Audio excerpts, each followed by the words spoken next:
Deirdre Verbo here for another edition of Let's Talk Seniors, memory care issues, Alzheimer's, dementia, and Parkinson's. Happy to bring you this show Monday through Thursday at 5 o'clock. Please feel free to ask us any questions you would like. We would love to answer them. As many of you may know, I'm Deirdre Verbo, and I reside in Stamford in Connecticut. Wrote a book. I'm an author and a senior housing specialist. Wrote a book called Home to Home, the step-by-step housing care for seniors. And if you'd like a copy, it's on Amazon, or if you'd like a copy free, I will give you my name and number. Well, I could do that now. I've been giving them away right and left. I'm so happy to give them to whomever would like a copy. So you could either email me or just send me or call me, 203-689-7562, and I'm happy to send you a book for free. It talks all about what to do if with your senior or loved one, or if you are the senior, if you'd like to stay in your home, do a reverse mortgage, sell your home, what is appropriate, when to do it, how to do it, and what you need to know. Also have a great workbook that goes with it, and it's all about everything you need to do for senior planning, from your home healthcare proxy to where the money is, where's your stocks and bonds, what's your IRA, everything your family needs to know, your wishes, your what shall happen to you if you were to break a hip or something were to happen, who's to take care of you, do you want to stay home or go somewhere? So just planning so you can know what's happening, and your family will also know what's happening. So as a senior housing specialist, two things: I buy and renovate homes. I flip homes, and all over Fairfield County. And I love to work with seniors. I buy a lot of homes from seniors. Oftentimes seniors up and just want to go, and it's a little it's crazy to try to get rid of 50 years of stuff in your house.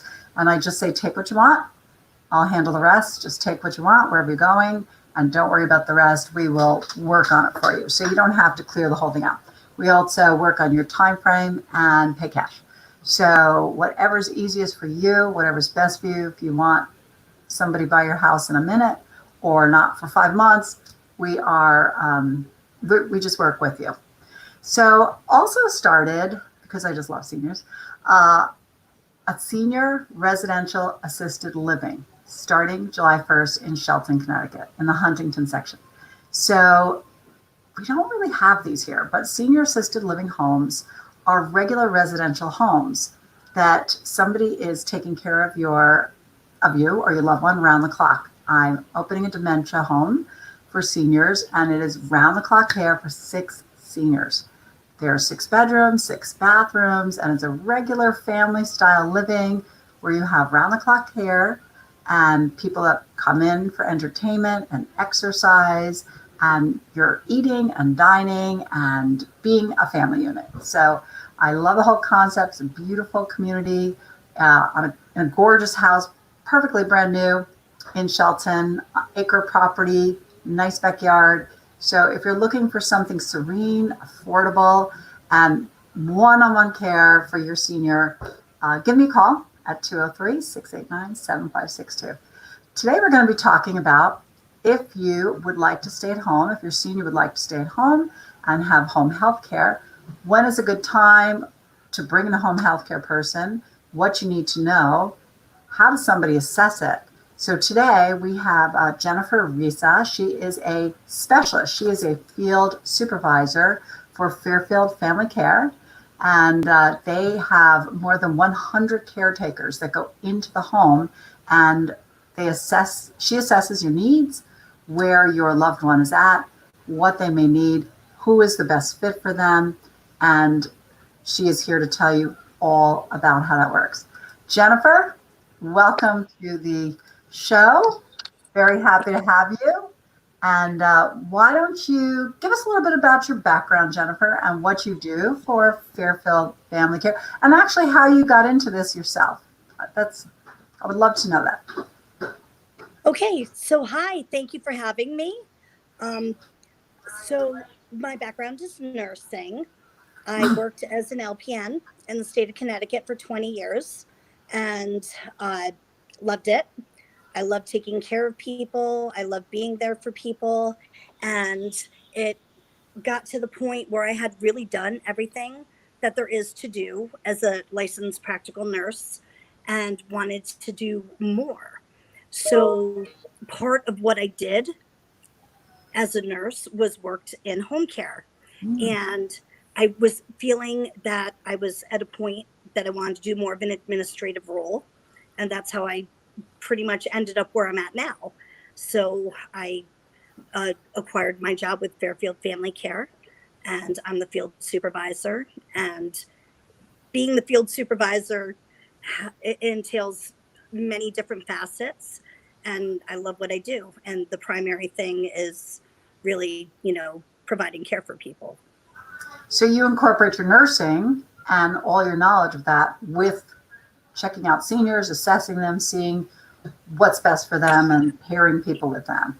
It definitely helps having that, knowledge. Um, After working with many different people of many ages and many different disease processes, uh, predominantly any nurse typically, unless they specialize in a specific area, tend to work with elderly, seniors, geriatric, more than any other uh, population. It's just it happens because they They're just the ones that need it the most. Right. yes, absolutely. So tell us a typical, who calls you? So you get a call into the Fairfield Family Care is more than 100 people that go into the home. And I understand half of them do 24/7 care. So how do you pick a person that's going to be just right? Is it based more on personality or based on what the needs are? If somebody has special medical needs or special dementia needs, how are you pairing them up? Well, we're a First, non-medical. how are you assessing? How are you assessing? Sorry, let's start from the Nope. beginning. I tend to jump, but let's start from the beginning. No, that's okay. So we're a non-medical home care agency. So basically, a medical home care agency would be like a visiting nurse service. So if someone needed medical home care, that would be that. Being non-medical, we really provide everything else. So we really provide typically what people need most or most of the time. Um, the calls really usually they come in and it's, oh my God, I'm going to lose my mind. I need help. I don't know what to do. And, you know, they vary from there, but family members, they tend to take the brunt of it, especially children. They, I think a lot of it has to do with respect. They don't want to disrespect their parents. Their parents say, oh, I don't need anyone. I don't need anyone when they do. And so the kids do as much as they can until they're at their wits' end and they call basically out of desperation. So have you seen like a surge with this COVID that people are taking care of their elder? What's happening during this time? Are people wanting to keep their mom and dad home with them? Or they're like, oh my gosh, it's like having extra little kids maybe at home, when you're trying to work from home and take care of people. So what's been happening? So, that's a very interesting question. It seems like for a second we were starting to slump off. Um, a lot of families were like, oh, we don't want people coming in. We're going to take a little break. Those were the ones that could be present for their family members, or they didn't necessarily need a lot. They only had us coming in maybe a couple of times a week for 4 hours once or twice, and they could go without until the pandemic started to subside or let up. But then what started to happen was people decided, oh no, I don't want to give up the care for my loved one, but we don't want that foot traffic, so we're going to go from the hourly to a live-in, and Mm, we just want consistent care. The yeah, other thing that happened and was, safe. yes, exactly. The other thing that happened, teacher, was we started getting calls from the hospital. they had a COVID positive patient that they had to discharge, but still needed help at home. And that was a challenge trying to Why were get they discharging? caregivers Why were they discharging them? because they were flooded. They were Oh, flooded and they couldn't keep them. And if they weren't bad enough, if they weren't needing intense medical treatment, having to be on a ventilator or even worse, they had to discharge them because they needed the room for more that were coming in. So they were discharging them, but knowing that they still needed the help, they were calling upon us, asking if we had caregivers that were willing to help. And that was a challenge too. yeah, because you need to keep your caregiver safe. Absolutely. So how did you do that? Um, Sometimes it took a little bit of begging. I mean, No, but I mean, how are you really keeping them safe? I know that now they're doing weekly COVID testing, right? absolutely. So now they're So doing weekly COVID testing themselves, but do they have all the armor, the mask, the gloves, like everything? absolutely. So we obviously we were proactive. We ordered gowns, masks, additional gloves, which we always have on hand. But masks and gowns, because again, we're non-medical, wasn't really something that we would typically Right. have to accommodate our clientele. So we were proactive. We got all of that stuff in-house.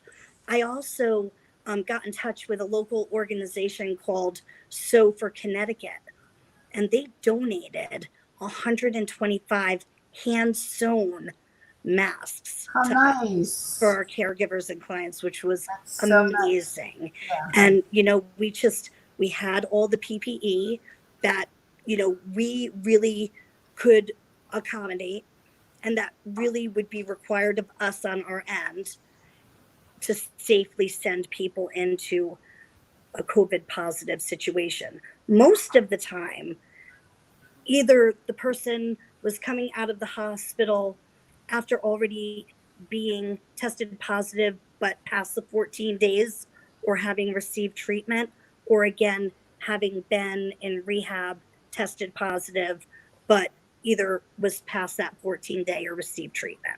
So, but we still played it safe because you have to.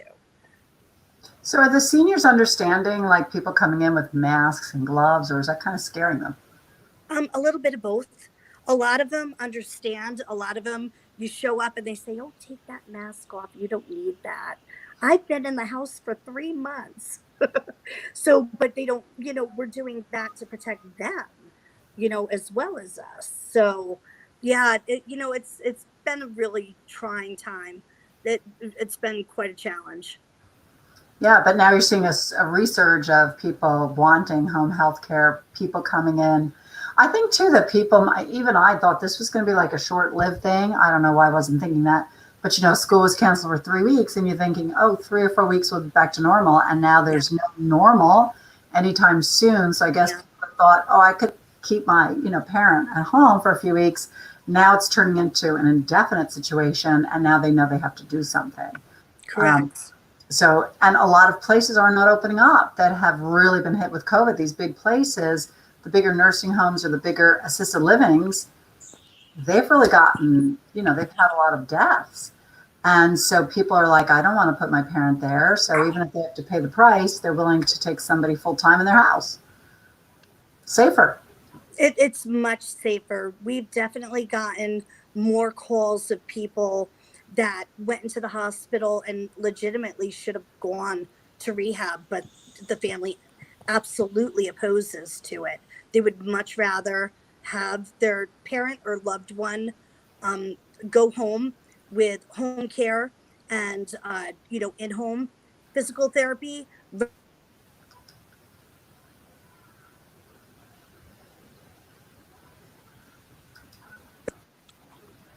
There we go. So put them, rather than put them at risk of, potentially being exposed to COVID. And, I mean, there's no way around it. They've got people on designated wings, but there's no, I don't think, any real way to separate in a place like that. There's just not. Yeah. So you go in. So typically, you go in. People call you, basically like help, SOS. It's like you get an SOS call, like help, help, help. Like I can't do this anymore. My parents beyond what I thought, or they see them for more than everybody looks okay for a few hours, right? But then, like my mother-in-law, I noticed that she wasn't bathing because her bathtub, she only had one bathroom, and her bathtub was filled to the brim with stuff in it. I'm like, pretty sure she's not using the shower. Yeah. She had it loaded, and Yeah. you know, and I'm like, she is not showering. Like, so you don't really notice those things if you're just visiting, and having some Right. tea. But once you're with somebody for a few days, or you can kind of see what's more going on. So I think that's what's going on here. So then you get a big SOS call, like, I need help. You go in and you assess. What happens if you get like a very obstinate senior, or somebody that's just like, I don't need help. I don't want anybody in my house. Or, do you get that? Oh, yes, I get that every And day, or just about. And the unfortunate part is, again, family members, they need to really be stern. They need to put their foot down and say, look, this is the way it's going to be. Um, Either you're going to accept the help, or you can't stay at home anymore. And 99.9% of the time, they want to stay home. They want to stay home. They don't want to go anywhere else. There, on occasion, you'll get that rare occasion where they're like, "Oh no, I can't wait to get out of here," you know. But usually, they want to stay home, and so, but they're resistant to the home care, and a lot of times, it's because there's already a level of dementia there, and they don't realize, and they think they're all right, and everyone else is crazy. What's wrong with you? I'm fine. And unfortunately, family members will be like, well, we have to honor their wishes, which I get, because, you're respecting your parents, but it shouldn't take a catastrophic event to put into place what they need, because really, truly, you're doing them a disjustice by not making sure they're safe. Start them out slow. You know, they're resistant, introduce them to one or two caregivers, have them do it once or twice a week, let them dip the toes in the pool, so to speak, and get used to it, and then slowly build up, as long as they're at a point where they could do it that way. And that's a good way to start.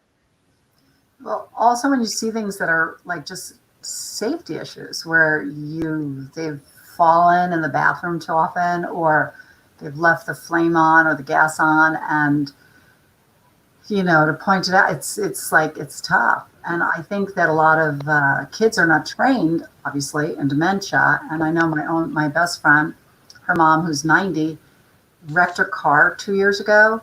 Um, and she kept calling my girlfriend, then took, didn't, of course, didn't let her have another one, but the mother lives independently 2 hours away. So she kept calling and screaming at her daughter, like, it's my money. I'm going to get a new car. Get me a new car. Give me my money. Let me get a new car. And she was really mad. So my girlfriend had a picture of the car she wrecked on her refrigerator. And she kept saying, Mom, go to your refrigerator. Remember you wrecked the car. Then when she told me this, I'm like, oh, your mom has dementia. That is not how to handle her. You don't do that to her, because you're bringing her back and upsetting her, right? I'm like, that's not how you handle a dementia person. But who knows? We're lay people, right? So Yeah. I'm just like, just say to her, when I come in next, we'll go car shopping. And then you just never did. But you need to calm them, because she kept getting agitated that she didn't have her car, that she wouldn't send her money, that, she kept telling her car was a wreck. She didn't remember wrecking it. And I'm like, oh, so I think so often we as the kids, especially being close, we have no idea. We're not trained nurses. We're not, your parent, you're with them. They seem to be losing it a little. You don't really realize. It's like when your kids are growing and, you don't realize they grew 2 inches this year because you're staring at them all day. Right. It's the same idea. So how do we don't know. We're lay people. We don't know what to do with our parents that have early onset of dementia. Sometimes we think, oh, they're just forgetful, like all seniors, but we don't know how bad it is. That's why we need somebody like you to come in, knows the talk.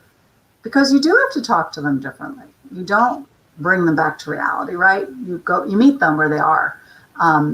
Things like this that people that work with dementia people know, but unless you're reading about it or figuring it out, that's where you come in. So just So getting the facts is like, doesn't work. I recently had a client, and it was interesting because he literally had no idea how bad his mom really was. Like when I first met him, he said 3 months ago, my mom was fine. She was walking, she was outside gardening, she was driving, everything was fine. And the person that I met, there was no way, no way in 3 months' time she got from being Yeah, perfect he to didn't being recognize. where she was. Yeah. And and I don't think denial is intentional. I think it's a defense mechanism, and it's really difficult, just as it is for a parent to observe a child changing and suffering like that. I think it's difficult for a parent to see a child like that. I think it's the same for a child to see a parent like that. So we kind of like blank out, and we don't pick up on it, or we choose not to subconsciously. And so it does sometimes take So, someone like me or you. so Jennifer, what are some of the tips you could give us as the kids? What if we're noticing certain things? What should we be like on high alert for?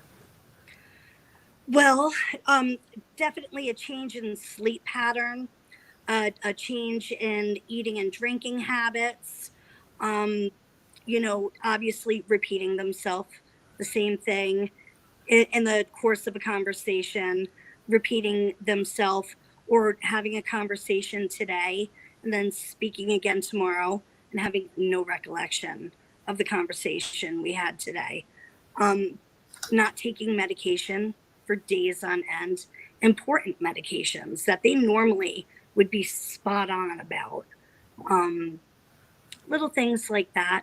And sometimes seniors can get a urinary tract infection, and it can literally manifest as like severe, like dementia, or even stroke like symptoms.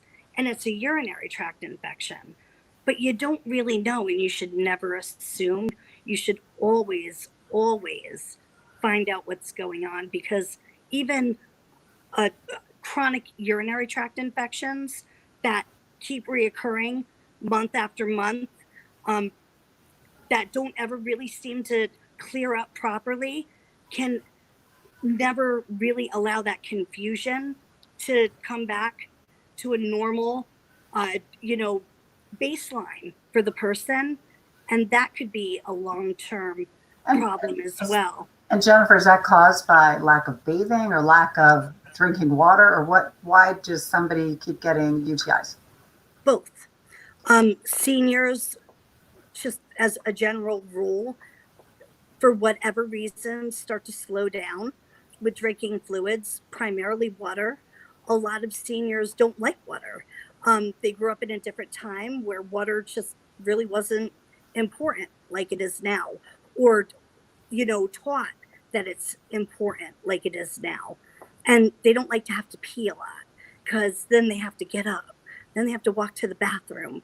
And it could be very exhausting for someone that has ambulatory issues, or maybe doesn't necessarily make it to the bathroom. So they're going to decrease their fluid intake.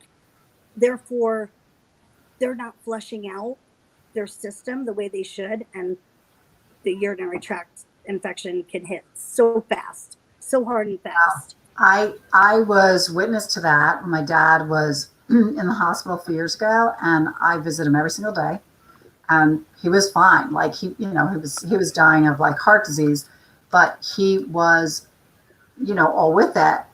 Um, but I would go there one day and he's totally fine. And the next day he's like hallucinating and seeing things and like picking at himself and thinking somebody's in the room. And then I would like burst into tears crying, like, what happened?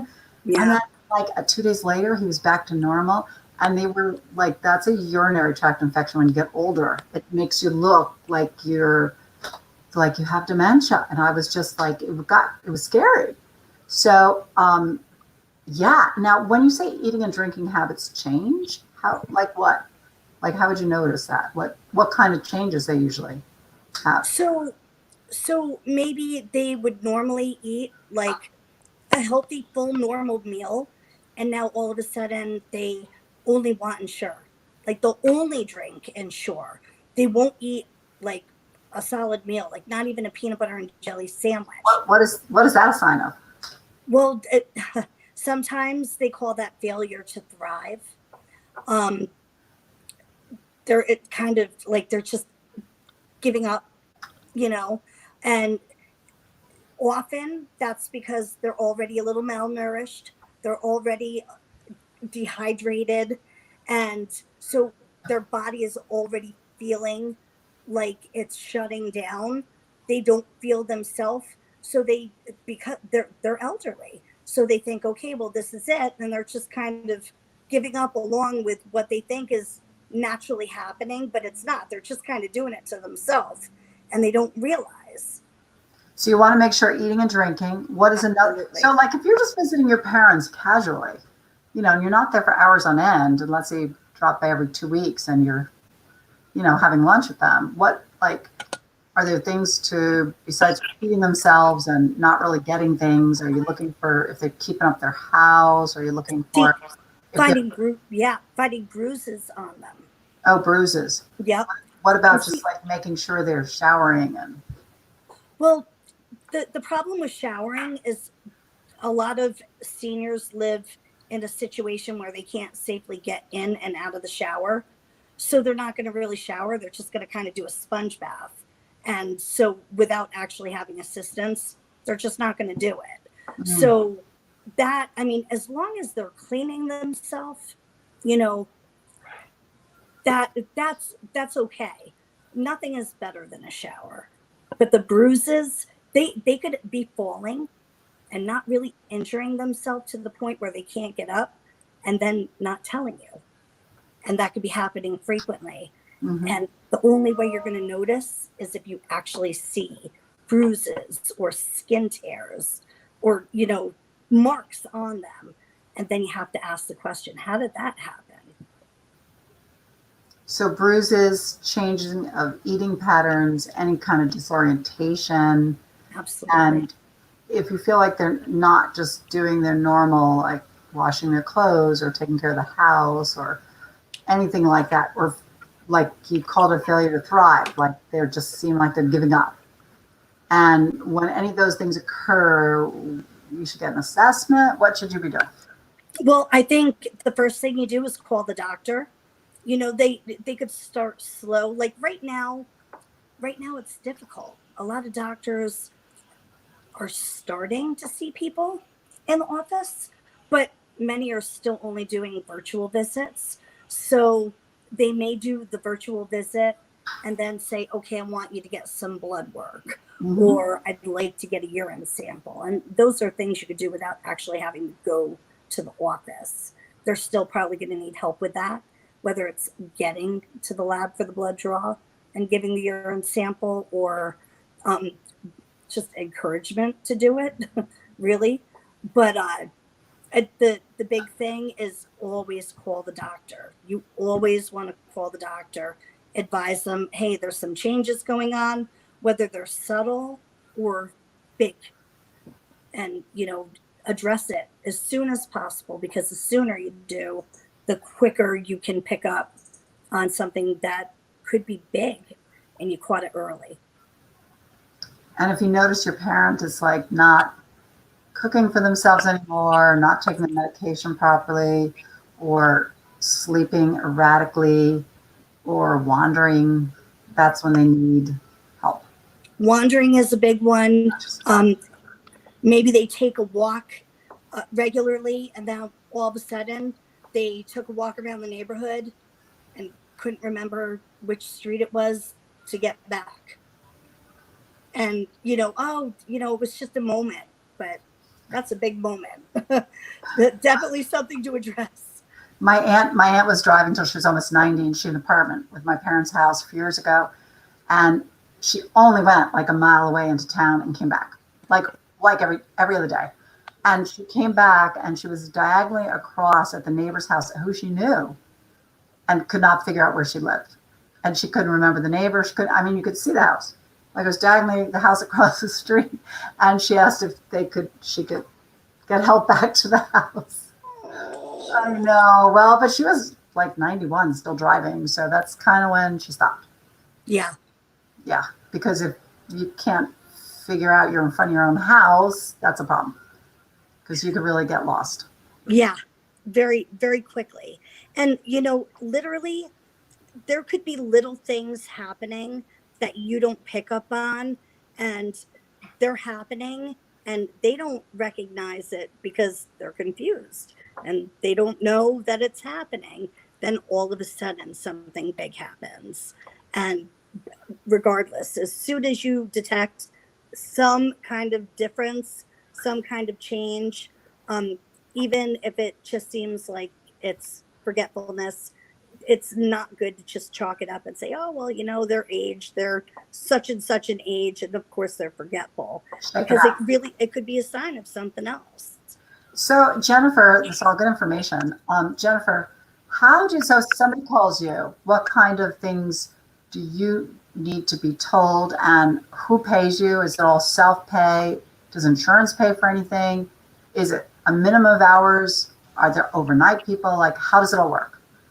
So the way we operate, because we're non-medical, we can provide everything from hourly care to round-the-clock care. So it's all according to the needs of the client.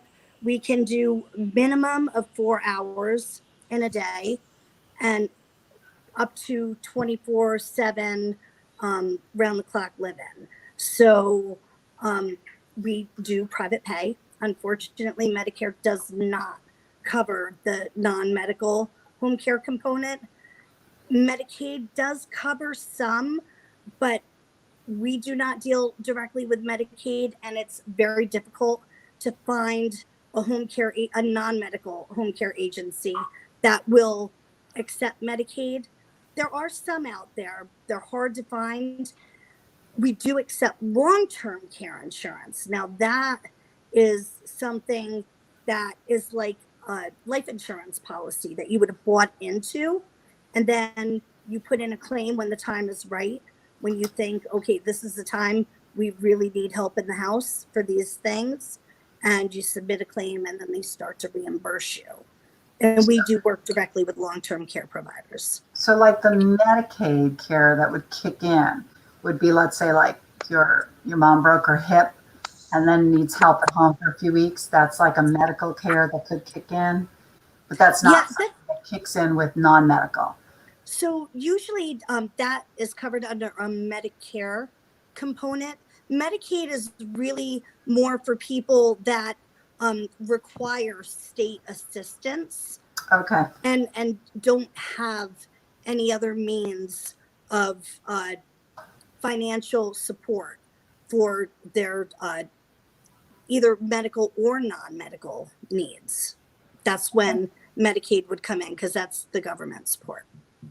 So I know some people that really have been set on keeping their parents at home, and they have taken out like a home equity line of credit on their parents' house to keep them in that house.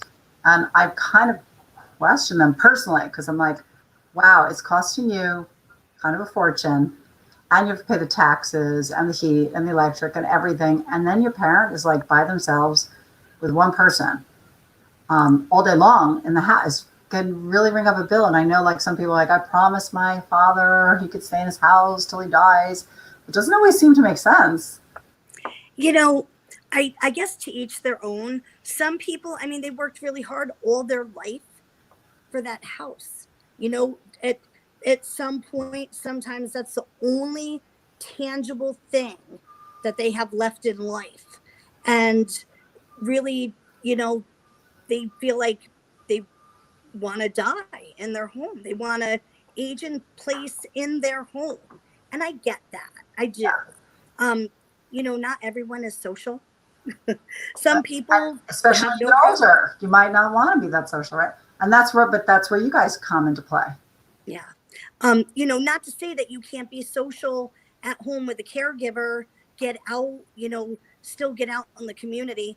Again, things are a little crazy right now. It's kind of difficult to do a lot of Nobody's that going anywhere. stuff. But, eventually I think the senior centers will be able to open back up, parks, the museums, and hopefully we'll get back to some kind of normalcy. But yeah, that's a big thing. People want to stay home. The problem is the ones that are resistant to having the help at home. That's the big battle. Yeah. Very interesting stuff. Very what would your parting words like to be to our viewers who are maybe wondering if they should be calling you at this moment in time for their senior? So I think my parting words would be, if you think at all that you have a parent, an aunt, a husband, a wife, a loved one of any kind that needs some sort of home care support at home, call.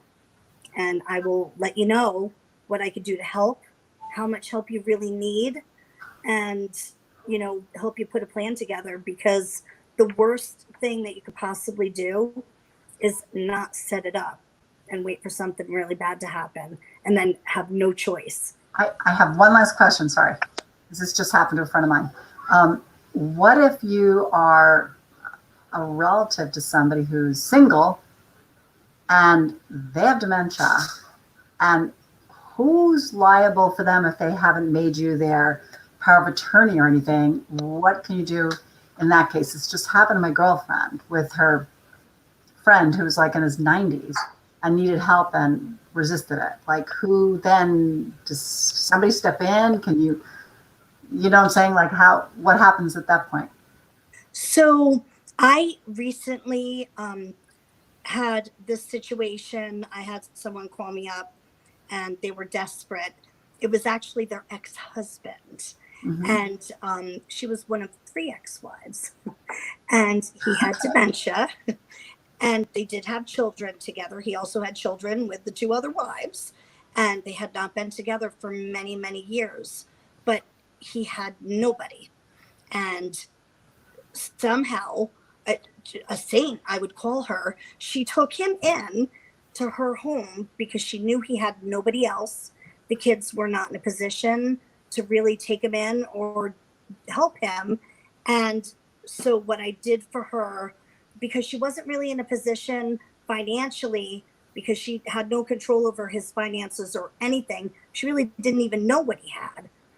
I put her in connection with an elder attorney and gave her the contact information.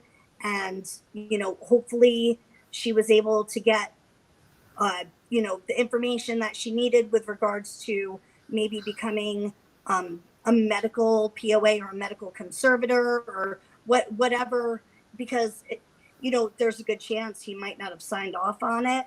And even though he had a diagnosis, she's in a situation right now where, she took him on, but she really needed help. And that wasn't the kind of help that I could give. I don't know the legal aspects of that. That's great advice. So if you know somebody who, for instance, even though they were related, not related anymore, or even a child who might not have been named as anything, you could go to an elder care attorney and possibly get named as a medical conservator or some sort of conservator, have somebody be named if they don't have it in a will, and figure out what to do with them and and to get them help. Yeah, and you would rather do that than have the state come in and conserve you. You know what I mean? If you could have someone that is family or even Right? very That close loves friends. you, that's on your side. Yeah, that's Absolutely. looking out for the best. Wow, Yep. That's really great advice. That's great advice. Jennifer Risa of Fairfield Family Care. You want to get in touch with Jennifer, it's 203-295-3477. You're providing an excellent service, and it looks like you love what you do. I do. It's good to know that. And I see you love seniors, you love what you do, and that just shines through. So thank you so much, Jennifer, for coming on and for all that you do. And I will be talking to you very soon. Thanks so much for having me. It was great talking to you. Thank you, Jennifer. Bye-bye now. All right, everybody. Thank you so much for watching another edition of Let's Talk Seniors. We will see you tomorrow night. Tomorrow's Thursday, right? We'll see you tomorrow night at 5 o'clock. Look forward to it. Till then. Hi, Deirdre here again. Thank you for joining me on Let's Talk Seniors Memory Care Issues. Is this an issue hitting home? Do you have a parent or loved one with memory care issues who you feel is not safe at home anymore? Are isolation, falls, and safety issues becoming a big concern? Welcome to Dogwood Senior Home, premier boutique residential senior living specializing in memory care. It's country living at its best in the Huntington section of Shelton, Connecticut. We're truly a home with only 6 senior residents living as one family unit. Senior residential homes are concepts sweeping the nation with 47,000 across the U.S. We're pleased to open Dogwood Senior Home as it will be only number 6 for Connecticut. Brand new, sparkling clean, opening mid-June. And safe. We are COVID-free. Residential care homes boast a very low COVID infection rate across the nation. This is due to the intimacy of size and speed in which the caretakers can shift to accommodate immediate needs. They are much safer than the large homes and facilities, as you can imagine. It has been documented that residents have less falls and a better quality of life in a residential home environment. Our home is more affordable than the big box facility. You pay one all-inclusive price, and that price is guaranteed for the life of the resident. With an incredible 1-to-3 caregiver ratio, which you won't find anywhere else. Our friendly, loving caregivers are dedicated and trained in Alzheimer's, dementia, and Parkinson's issues. We're only taking 6 residents, so the home will fill up fast. Call me at 203-689-7562 for a talk and tour. I would love to meet you and your loved one. See you soon. Bye.